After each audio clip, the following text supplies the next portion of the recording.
नमस्कार, स्वागत है आपका मुनाफे की मंडी में, जहां हम आपको कमोडिटी मार्केट की तमाम बड़ी खबरें तो बताते ही हैं, साथ ही आपके लिए इंट्राडे, पोजिशनल और लॉन्ग टर्म के हिसाब से भी बेहतरीन कॉल्स लेकर आते हैं। इसके अलावा हाजिर बाजार की खबरों के साथ देश भर के मंडियों का अपडेट भी हम आपके लिए लेकर आते हैं। सबसे पहले मेहमानों से परिचय करवा दें। धर्मेश भाटिया हैं एमिरेट्स एनबीडी से, जी चंद्रशेखर हैं जाने माने कमोडिटी एक्सपर्ट, और अमित खरे होंगे गंगानगर कमोडिटीज लिमिटेड से, जिनसे हम एग्री मार्केट की बारीकियों को समझेंगे। और साथ ही आगे मधुर बियानी होंगे जो चना कारोबार है, उनसे चना को लेकर ग्राउंड की रिपोर्ट लेंगे। और साथ ही शिवांशु मेहता भी होंगे जो बुलियन हेड है एमसीएक्स से, उनसे जानेंगे कि बुलियन के जो ऑप्शंस में टर्नओवर में जो लगातार इजाफा देखने को मिल रहा है उसके पीछे वजह क्या है, वो जानने की कोशिश करेंगे। लेकिन फटाफट से आपको टॉप 10 खबरें बता देते हैं कि आज एक्शन कहां पर दिख रहा है। गोल्ड और सिल्वर की अगर बात आज करें तो यहां पर सोना हल्की तेजी के साथ कारोबार कर रहा है, जबकि चांदी में गिरावट आज भी है। 72,000 के नीचे एमसीएक्स पर चांदी टिक गई है। क्रूड की बात करें तो 2 दिनों की तेजी के बाद अब दायरे में कारोबार दिख रहा है। $78 के बेहद करीब ब्रेंट क्रूड का भाव पहुंच चुका है। नेचुरल गैस आज भी कमजोरी है, जो करंट मंथ का कॉन्ट्रैक्ट है 192 रुपए के आसपास कारोबार कर रहा है। कॉपर की बात करें तो लगातार यहां पर बिकवाली है। पिछले महीने यानी अप्रैल के हाई से अगर देखें तो 13% तक की गिरावट आ चुकी है, और जनवरी के हाई मतलब इस साल के जनवरी की हाई से अगर आप देखें तो 15% तक कॉपर के भाव टूट चुके हैं। क्या है इस कॉपर गिरावट की वजह, आगे हम चर्चा करेंगे। लेकिन सबसे एग्री मार्केट की अगर चाल देखें तो यहां पर ग्वार सीड और ग्वार गम यहां पर आज खरीदारी दिख रही है। कॉटन केक में भी तेजी है। हल्दी, जीरा और धनिया कई दिनों की मुनाफा वसूली के बाद हल्दी और जीरे में भी अब यहां पर हल्की तेजी आज दिख रही है। हल्दी आज लीड कर रहा है, यहां पर 2% तक की मजबूती है। लेकिन चलिए सबसे पहले आज हम बात करेंगे मेटल की, क्योंकि मेटल में लगातार बिकवाली दिख रही है।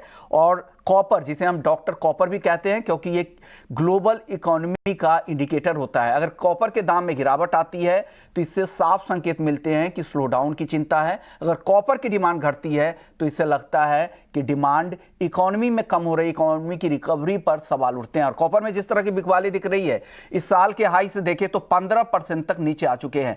चंद्रशेखर सर, सबसे पहले आपसे ही मैं जानने की कोशिश करूंगा, क्या हो रहा है मेटल में, क्यों इतनी डिमांड कम हो रही है? चाइना के ई फैक्टर है या ग्लोबल स्लो डाउन भी आप देख रहे हैं?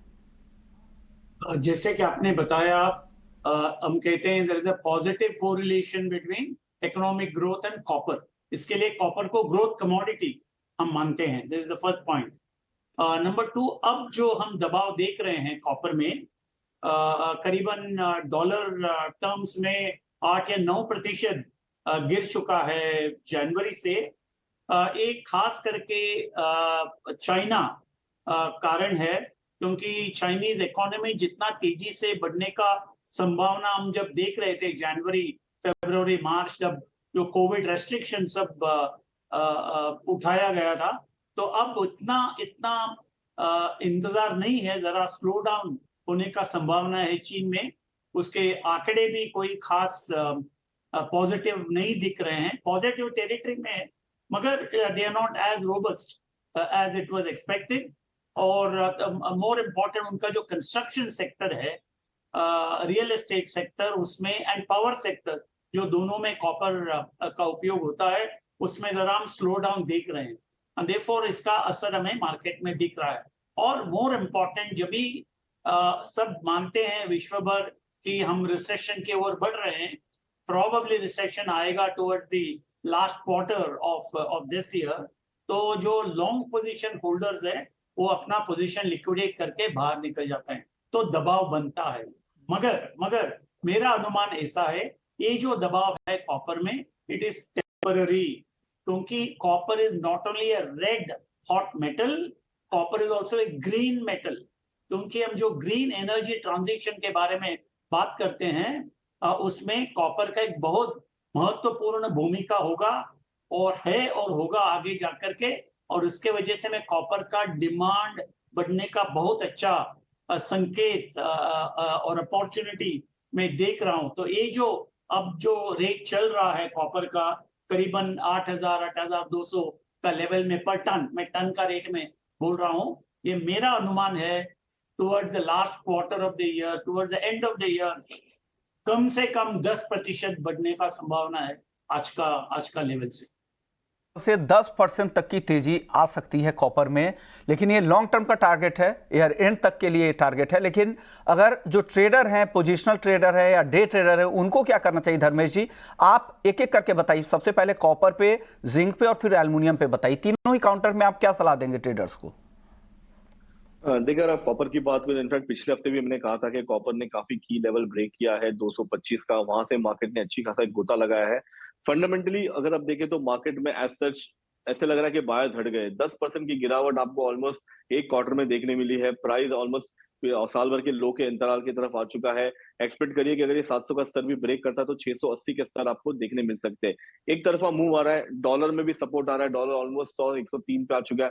अगर डॉलर इंडेक्स बढ़ने की गुंजाइश ज्यादा होती है तो आपको डेफिनेटली यहाँ पे देख सकते हैं कमोडिटी मार्केट में, स्पेशली कॉपर में, आपको थोड़ी सी और दबान देखने मिल सकती है। पर डाउनसाइड रिस्क लिमिटेड है। स्पेक्युलेटर्स यहाँ पे हावी हो सकते हैं, मंदी करके चल सकते हैं 690 से 680 के टारगेट के लिए। बट जो लॉन्ग टर्म निवेशक है, मैं उन्हें सलाह दूंगा वेट एंड वॉच करें, क्योंकि अगर आप देखिए, अगर लास्ट एक साल का डेटा निकाले तो 820 की कमोडिटी आज 700 पे आ गई है। तो इतना ज्यादा फ्लो मार्केट में देखने मिल रहा है और वॉलेटिलिटी देखने मिल रही है 10 से 15% की वॉलेटिलिटी, जो काफी ज्यादा है स्पेशली कॉपर के लिए, क्योंकि कॉपर बहुत बड़ा इंडस्ट्रियल मेटल है और ये पूरा का पूरा कमोडिटी मार्केट का किंग कहलाता है, specially on the base metal side. तो मैं सलाह दूंगा जो बायर्स है वो वेट करें, 680 690 के स्तर आते हैं, फिर वहां पे आप एक्यूमुलेशन करके चल सकते हैं। तो ये रही कॉपर की बात। रही एल्यूमिनियम की बात, तो एल्यूमिनियम काफी सिस्ट कमोडिटी है। अगर आप 15 दिन का भी डेटा देखे और 2 महीने का भी डेटा देखे तो 700 से लेके 710, मैक्सिमम 720 के अंतराल में ट्रेड हो रहा है। इसमें ज्यादा कोई मूव नहीं है।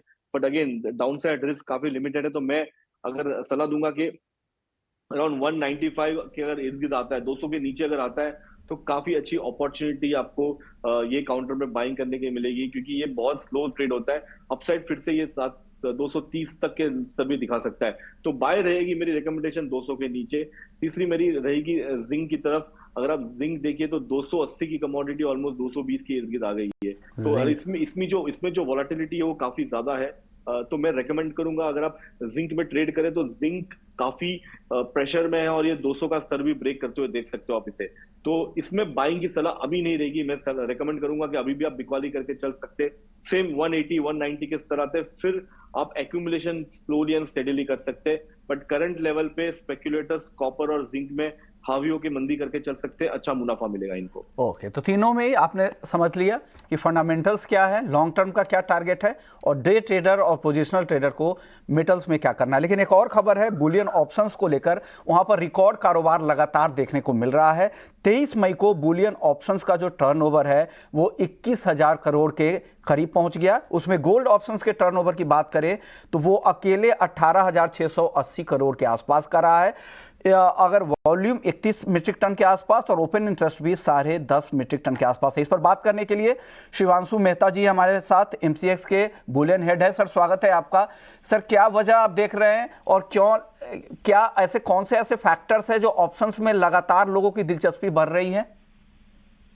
जी हाँ विश्व मोहन जी, इस पे एक बात है कि जो इंटरनेशनल माहौल है इस समय, इंटरनेशनल फियाट करेंसीज को लेके और जो अनसर्टेनिटीज चल रही हैं, होता क्या है कि हमारे प्लेटफॉर्म पे फिजिकल मार्केट जो है, ज्वेलर्स हैं, बुलियन ट्रेडर्स हैं, उनका भी ओपन इंटरेस्ट रहता है, हेज पोजीशंस रहती हैं और सिमिलरली रिटेल पार्टिसिपेंट्स का भी इसके अंदर प्रेजेंस रहता है।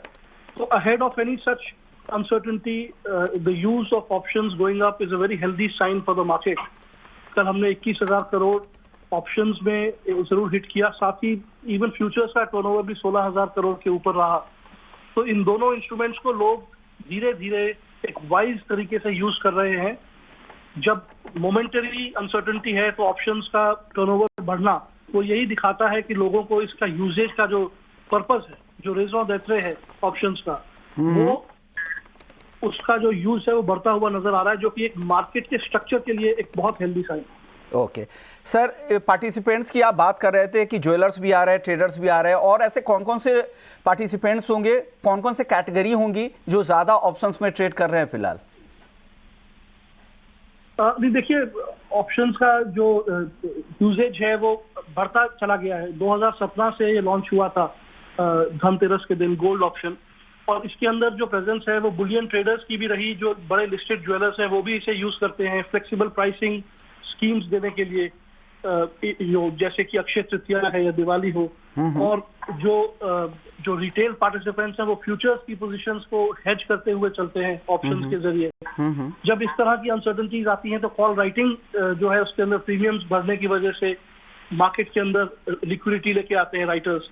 तो ये एक चौतरफा रहता है विश्व मोहन जी। पर एक बात जरूर है कि जिसका already open interest offset hedging की वजह से खड़ा है, जो इंपोर्ट के अगेंस्ट पोजीशंस लेके चल रहे हैं, तो वो अपने फ्यूचर्स की हेज पोजीशन को एज सच छोड़ते हुए ऑप्शंस को यूज करते हैं कि इस तरह के इवेंट्स को ओवरराइड कर दिया। Noted sir. मतलब कुल मिला के रिस्क मैनेजमेंट के लिए इसका पूरा इस्तेमाल कर रहे हैं, चाहे वो ज्वेलर्स हो, लिस्टेड प्लेयर्स हो, जिनसे जो भी इस कारोबार से जुड़े हुए लोग हो या फिर ट्रेडर्स हो, उनकी भी दिलचस्पी यहाँ पे बढ़ रही है। फ्यूचर के पोजीशन को वो ऑप्शंस के जरिए हेज कर रहे हैं। अब अगला मेरा सवाल होगा, आपके पास ऑप्शन में गोल्ड मिनी और सिल्वर के मिनी कॉन्ट्रैक्ट है, कोई और प्रोडक्ट ऑप्शन में आप लॉन्च करने की तैयारी कर रहे हैं, या बुलियन में भी कोई नया प्रोडक्ट लाने की तैयारी है क्या MCX की?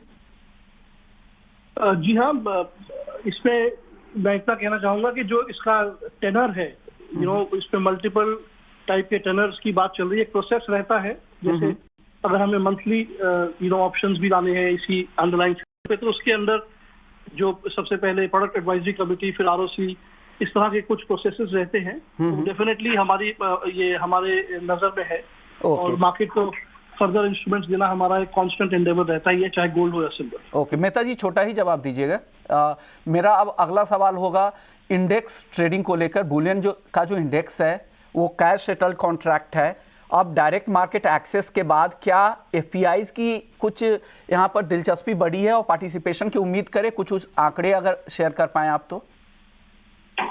फिलहाल उस पर कोई आंकड़े शेयर नहीं कर पाऊंगा मैं। दिलचस्पी की जहां तक बात है, डेफिनेटली दिलचस्पी तो बढ़ रही है।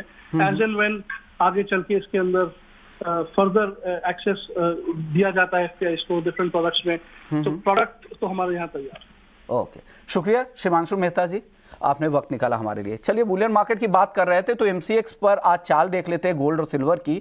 गोल्ड बेहद ही सीमित दायरे में है, हल्की तेजी के साथ यहाँ पर कारोबार रहा है। चंद्रशेखर सर, क्या व्यू आपका बन रहा है गोल्ड और सिल्वर में? एक अच्छा करेक्शन, हेल्दी करेक्शन आ चुका है। किसी को अगर खरीदारी करने का कोई निवेशक अगर मन बना रहा है लंबी अवधि के लिए, तो उनको दोनों ही काउंटर में क्या सलाह देंगे आप? हाँ, मेरा अनुमान ऐसा है, गोल्ड में और भी जरा दबाव आ सकता है, बिकॉज US फेडरल रिजर्व और एक बार जून महीने में ब्याज दर बढ़ाने का संभावना मैं देख रहा हूं, क्योंकि उनका जो महंगाई, इन्फ्लेशन जो टारगेट है वो उससे काफी दूर है, और उनका लेबर मार्केट भी काफी रोबस्ट है, मजबूत है। तो I will not be surprise, put it that way, कि जून महीने में और एक रेट हाइक हो सकता है। वो होगा तो जरूर गोल्ड और भी दबाव में आएगा, मगर ये अभी जो सपोर्ट गोल्ड को थोड़ा सा जो मिल रहा है, that is because of the date ceiling. मगर हमने देखा है पिछले 20 साल में कितना बार एक डेट सीलिंग का ये जो माहौल निकलता है। Finally US cannot afford to miss the ceiling, miss this day. तो इसका कुछ ना कुछ नतीजा निकलेगा before the end of this month. वो तो मैं जानता हूँ, इससे पहले भी हुआ है। और ये जो अनसर्टेनिटी है डेट सीलिंग के वजह से, उसमें जैसे ही समझौता हो जाता है, मैं मानता हूँ ये जो गोल्ड का जो एक सपोर्ट सिस्टम निकल जाएगा, and therefore I will not be surprise, gold $1950 तक आने का संभावना है। This number 1। मगर go towards the end of the year, last quarter of the year, obviously recession fears and बाकी सब रेट कट का भी एक माहौल पैदा हो सकता है towards the end of the year। तब गोल्ड को एक बड़ा उछाल मिलेगा, बट टेम्पररीली मैं मानता हूं वो रहेगा 1950 2050 ये दायरे में ट्रेड होगा, मेरा अनुमान। खतरा दिख रहा है, अनसर्टेनिटी है, वो खत्म होगी और डॉलर मजबूत होंगे। और जिस तरह के संकेत मिल भी रहे, जिस तरह से पॉजिटिव बातचीत हुई है, और हिस्टोरिकल भी ऐसा कभी US में होने नहीं दिया जाएगा, तो इस तरह की तो आशंका नहीं ही है। चलिए, अब ट्रेडर के हिसाब से बताइए धर्मेश जी, छोटा छोटा जवाब दीजिएगा, कई सारे और काउंटर भी आपसे पूछने हैं। गोल्ड और सिल्वर में बताइए क्या करना चाहिए आज अगर किसी को ट्रेड करना है, और हफ्ते भर के लिए ट्रेड करना है तो?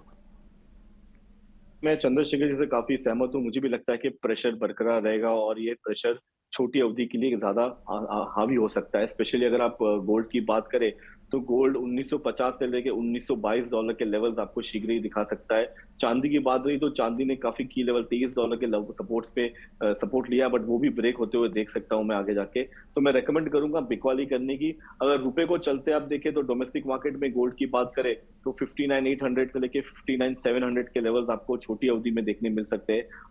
चांदी की बात तो मुझे लगता है कि चांदी 70,000 के जो एक साइकोलॉजिकल लेवल है वो ब्रीच होते हुए और 1,000 से 1,500 रुपए के फॉल डाउन साइड देख सकते हैं। तो मैं चांदी और सोने दोनों ही काउंटर में बिकवाली की सलाह छोटी अवधि के लिए दे रहा हूँ। ओके, छोटी अवधि के लिए दोनों ही काउंटर में बिकवाली की सलाह धर्मेश जी की तरफ से आ रही है। क्रूड और एनजी, धर्मेश जी क्या करना चाहिए? दोनों ही काउंटर में दायरे में कारोबार हो रहा है, क्रूड में धीरे धीरे रिकवरी की तरफ बढ़ रहा है क्रूड, क्या करना चाहिए अब? दोनों काउंटर पे मैं काफी बुलिश हूँ। मुझे लगता है कि कच्चे तेल में आप बाई करके चल सकते हैं। अपसाइड अगर आप देखें तो 6,250 से 6,350 के स्तर, और अंतरराष्ट्रीय मार्केट WTI की बात करें तो काफी की सपोर्ट पे वो टिका हुआ था $70, और कल शाम के सत्र में ऑलमोस्ट $2 की तेजी आपको ओवरऑल देखने मिली है। मैं एक्सपेक्ट करता हूँ कि $75 के इर्द गिर्द सस्टेन हो रहा है। जून जुलाई हरिकेन सीजन है, ऑफशोर ड्रिलिंग बंद हो जाएंगे। प्लस अगर आप देखिए तो रुपए में भी कमजोरी है, तो उस कारणवश डोमेस्टिक मार्केट में ज्यादा तूल मिलेगा प्राइस को। तो बाय साइड में रहने की मेरी ऑयल में रहेगी मेरी रिकमेंडेशन। रही नेचुरल गैस की बात, तो नेचुरल गैस ने भी काफी एक यू टर्न लाया है, ऑलमोस्ट $2 से भी $2.5 की तरफ आ चुका है अंतरराष्ट्रीय मार्केट में। डोमेस्टिक मार्केट की बात करें तो 200 का स्तर है जो कंटिन्यूसली मार्केट होल्ड कर रहा है। मैं रिकमेंड करूंगा 190 के स्तर पे बाय करें, 180 185 के स्टॉप लॉस से आप मेंटेन करें, 210 के टारगेट के लिए आप नेचुरल गैस में बाय करके चल सकते हैं। ये काफी वॉलेटाइल कमोडिटी है, स्टॉप लॉस के बिना इसमें काम न करें, बट बाय साइड में रहे तो बेटर रहेगा। चंद्रशेखर सर, क्रूड पर आपका व्यू क्या बन रहा है? जिस तरह से ओपेक प्लस की अगली बैठक में भी जो जून में बैठक होने वाली है 3 जून को, ये संकेत मिल रहे हैं कि फिर से एडिशनल वहां पर प्रोडक्शन को कट किया जा सकता है। ऐसे माहौल में क्या लग रहा है, फिर से तेजी और बढ़ सकती है क्या क्रूड की? हाँ बिल्कुल, दो चीजें इसमें। जो रशिया ने कहा था कि 5 लाख बैरल की कटौती होगी, वो एक्चुअली हो नहीं रहा है। रशिया के जो एक्सपोर्ट उत्पादन और एक्सपोर्ट के आंकड़े हम देखेंगे तो उन्होंने उत्पादन काटा नहीं है। Okay, therefore their exports are doing very very well. तो उसका ही असर हमें अभी मार्केट में भाव में जो दबाव हमने देखा था वो उसमें वो दर्शाता है। मगर आगे जाकर के मेरा अनुमान ये है कि इससे ज्यादा कटौती होने का संभावना मैं नहीं देख रहा हूं। But what OPEC will do is to enforce जो अभी जो निर्णय लिया है आउटपुट कट का, जो मई महीने से लागू होना है, they will enforce this output cut. और जैसे वो आउटपुट कट एनफोर्स होता है, अमल होता है सभी उनके सदस्यों का, तो उसका असर मार्केट में दिखाई देगा। This one. नंबर 2, आप इंटरनेशनल एनर्जी एजेंसी का डिमांड फोरकास्ट देखिए। They are expecting second half of the year, July to December, कम से कम 2 मिलियन बैरल प्रतिदिन का शॉर्टेज। that will be a call on the OPEC production. Okay, and therefore वो जब OPEC production में इतना कॉल होता है उनका, उसका डिमांड बढ़ने का संभावना है। तो ये ऐसा एक माहौल तैयार हो रहा है अभी, जिसमें क्रूड ऑयल को, ब्रेंट को खास करके काफी बड़ा उछाल मिलेगा। $80 तो आराम से पार कर लेगा। I will not be surprised, may be towards the end of the year, last quarter $90 तक भी जाने का संभावना है। और यूएस में देखिए, रिग काउंट इज फॉलिंग, उनका उत्पादन बढ़ नहीं रहा है। तो वो भी एक फैक्टर है मार्केट में। Therefore I am quite bullish. Crude oil में मैं काफी बुलिश हूं आज का मामला। ओके, चलिए अब नॉन एग्री मार्केट के बाद एग्री मार्केट की बात कर लेते हैं। अमित जी भी काफी समय से वेट कर रहे हैं। अमित जी, सबसे पहले मसालों पे फटाफट से बताइए। हल्दी, जीरा, धनिया, तीनों में आज रिकवरी दिख रही है, क्या करना चाहिए आज? अमित जी, ऑडियो अनम्यूट कीजिए प्लीज। जी विस्मोहन जी, मेरे को लगता है तीनों आइटम में थोड़ा सा डिफरेंट ट्रेड रहेगा। फर्स्ट आइटम जो रहेगा वो टीएमसी है। टीएमसी का स्ट्रक्चर काफी बुलिश है और अभी एक करेक्शन के बाद इसमें वापस फिर से एक उछाल देखने को मिल रहा है। प्राइजेस की अगर मैं बात करूं तो 7850 के आसपास करंट वायदा हल्दी अगर मिलता है ट्रेडर्स को, तो यहाँ पे एक बाय का ट्रेड लिया जा सकता है। 8200 के आसपास के अभी रिसेंट के टारगेट है 1-2 दिन के। नीचे में 7600 का एक स्टॉप लॉस लेके चले। वहीं पे अगर जीरे की मैं बात करूं तो इसमें भी एक बाय का ट्रेड है। एक अच्छी मुनाफा वसूली के बाद लग रहा है कि प्राइस वापस फिर से एक बेस बना रहे हैं। लेवल्स की अगर मैं बात करूं तो 44,000 के आसपास जून वायदा जीरा में खरीदारी का ट्रेड लिया जा सकता है। 43,400 रुपए के नीचे का एक स्टॉप लॉस मेंटेन करें। मेरे को लगता है आज या कल के ट्रेडिंग सेशन में 44,900 तक के भाव देखने को मिल सकते हैं। वहीं पे अगर धनिया की बात करें तो धनिया का ट्रेंड जो है काफी नेगेटिव बना हुआ है। मेरे को लगता है इसमें उछाले पर बिकवाली की रणनीति ही अपनानी चाहिए। 6600 एक ऐसा भाव है जहां पे ट्रेडर्स को इसमें जून वायदे धनिया में एक बिकवाली का ट्रेड लेना चाहिए। 69 के ऊपर का एक स्टॉप लॉस मेंटेन करें। 6250 का इसका नियर टर्म का टारगेट रहेगा। 6250 यानी यहां से काफी गिरावट की संभावना अमित जी को धनिया में लग रही है। जून वायदा बेचे 6600 के लेवल पे 6900 का पोजिशनल स्टॉप लॉस आप लगाएं। और हल्दी खरीदना है और जीरा खरीदना है। हल्दी खरीदना है 8200 रुपए के टारगेट के लिए 7600 के स्टॉप लॉस के साथ, और जीरा खरीदना है 44,000 के लेवल पे 43,400 के स्टॉप लॉस के साथ 44,900 का टारगेट जीरे को लेकर है। ग्वारसीड और ग्वारगम हल्की तेजी दोनों ही काउंटर में आज दिख रही है। 5,500 के आसपास ग्वारसीड, ग्वारगम 10,900 के आसपास। दोनों ही काउंटर में क्या करें आज अमित जी? जी दुश्मन जी, ग्वारसीड ग्वारगम में हम देख रहे हैं कि पिछले हफ्ते और 10 दिन से काफी करेक्शन का दौर जारी था। अभी हल्का सा प्राइसेस जो है छोटा सा पुल बैक ले रहा है। इस पुल बैक को as a selling opportunity traders को यूज करना चाहिए। लेवल्स की अगर मैं बात करूं तो जून वायदा ग्वारसीड 5540 के आसपास अगर मिलता है तो इसमें एक सेलिंग का ट्रेड लिया जा सकता है। 5400 का इंटरमीडिएट टारगेट रहेगा। वहीं पे 5620 रुपए का एक स्टॉप लॉस लेके चले। ग्वारगम की अगर बात करूं तो 11,100 के करीब इसमें बिकवाली का ट्रेड लेना चाहिए। करंट वायदा 11,400 रुपए के ऊपर का एक स्टॉप लॉस लेके चलें और 10,600 का इसका टारगेट है। थोड़ा सा बाउंस आने पर ग्वारसीड ग्वारगम में सेलिंग का ट्रेड लेना चाहिए। अमित जी आपने वक्त निकाला हमारे लिए, लेकिन अब फटाफट से चने की बात कर लेते हैं, क्योंकि चने में एक सुस्ती दिख रही है। हाजिर में 5,000 के नीचे भाव आ चुका है। एमएसपी के काफी नीचे है, करीब करीब 250 रुपए प्रति क्विंटल के नीचे भाव आ चुका है। इस पर और ज्यादा रिपोर्ट के साथ हमारे साथ मधुर बियानी जी है, एमडी है लक्ष्मी नारायण उद्योग के। मधुर जी, क्या हो रहा है ग्राउंड में? किस तरह की डिमांड की रिपोर्ट आ रही है और स्टॉक की क्या स्थिति है? नाफेड का कितना स्टॉक हो सकता है और साथ ही जो ट्रेडर्स, स्टॉकिस्ट, किसानों के पास कुल मिलाकर कितना स्टॉक हो सकता है? और वो स्टॉक क्या आपको लग रहा है कि जो डिमांड है उससे ज्यादा तो नहीं है? सर ये नमस्कार, पहले तो आपको धन्यवाद देना चाहूंगा। सेकेंडली नाफेड के पास करीब 21 लाख टन का माल हो चुका है नए सीजन का, और करीब पुराना 14.5 लाख मीट्रिक टन माल है। टोटल नाफेड का आज का होल्डिंग अबाउट 35.5 लाख टन का है, जो पर्याप्त है। यानी चने में शॉर्टेज नहीं है, लेकिन अवेलेबिलिटी को देखें तो अवेलेबिलिटी मार्केट में कम है और डिमांड भी कम है। डिमांड का शादियों का सीजन होने के बावजूद भी जैसी डिमांड एक्सपेक्टेड थी वैसी डिमांड आई नहीं है। अभी गर्मी, अब ऑफ लेट गर्मी चालू हुई है और गर्मियों में वैसे भी चना दाल और बेसन का डिमांड कम होती है। तो ये देखना पड़ेगा कि आपको चना नाफेड कितना माल लेती है और क्या भाव में कब अपलोड करती है मार्केट में, उसके ऊपर मार्केट चलेगा। अभी एज ऑफ नाउ एक 200 से 300 रुपए की तेजी आगे लगती है। ओके, शुक्रिया मधुर जी, आपने वक्त निकाला हमारे लिए। फटाफट से कॉटन पर जान लेते हैं, क्योंकि यहाँ पर रिकॉर्ड आवक की वजह से कीमतों पर लगातार दबाव बन रहा है। अक्टूबर 2021 के निचले स्तर पे चंद्रशेखर सर फिसल चुका है। छोटा जवाब दीजिएगा, क्या लग रहा है? क्या और नरमी की संभावना आपको दिख रही है कॉटन में यहाँ से? नहीं, बिल्कुल नहीं। मैं मानता हूँ कॉटन फंडामेंटल्स काफी टाइट है और आगे जाकर के एल नीनो का खतरा है, उत्पादन कम होने का खतरा है। तो उसके वजह से मैं मानता हूं और भी कोई डाउनसाइड रिस्क, बड़ा डाउनसाइड रिस्क मैं नहीं देख रहा हूं। किसान अब जो माल दबा के रखा था वह भी मार्केट में ला रहा है, उसका असर हमें भाव में दिख रहा है। तो मगर आगे जाकर के मैं ये जो दबाव है वो नहीं रहेगा। सेकेंड में बताइएगा, करेंसी मार्केट पर व्यू 82 रुपए 75 पैसे के आसपास डॉलर के मुकाबले रुपया ट्रेड कर रहा है, क्या करें?